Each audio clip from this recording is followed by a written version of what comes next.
iniciar nesse momento a minha palestra, só vou dar alguns avisos relacionados à minha área de atuação aqui no município. Eu sou assistente social, né? Atualmente trabalho no Centro de Referência de Assistência Social, e lá a gente tem algumas políticas voltadas para crianças, para idosos, para adolescentes e principalmente para mulheres, porque o Brasil acordou para a necessidade de implantar, de elaborar e implantar políticas públicas voltadas para as mulheres.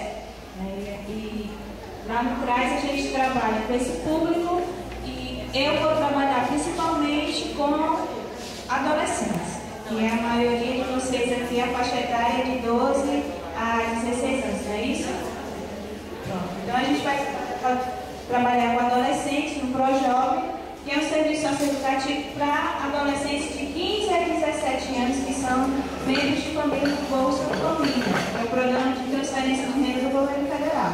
Então as inscrições já foram feitas no município, nós estamos no processo de planejamento para que a gente possa, na próxima semana, a partir de segunda-feira, iniciar as nossas atividades.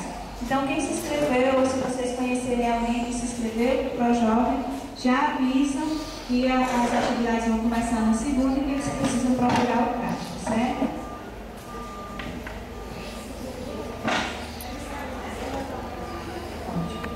Então, eu vou iniciar. Nós não vamos palestrar, nós vamos conversar um pouquinho sobre o que é ser mulher no Brasil hoje, né? Principalmente porque eu vejo que tem muita ainda criança, né, na plateia, no auditório. Então a gente vai conhecer um pouquinho das conquistas femininas no Brasil e no mundo, entender por que hoje, nesse dia 8 de março, a gente comemora o Dia Internacional da Mulher, qual é a importância, né, de ter um Dia Internacional da Mulher. Por que isso acontece? Se a gente luta por igualdade, por que a gente comemora tanto o Dia Internacional da Mulher? Então é interessante que a gente perceba um pouquinho que as mulheres, elas sempre foram frutos de opressão, né? De opressão, de perseguição. Em toda a sociedade, no mundo, no Brasil, ainda acontece esse tipo de coisa.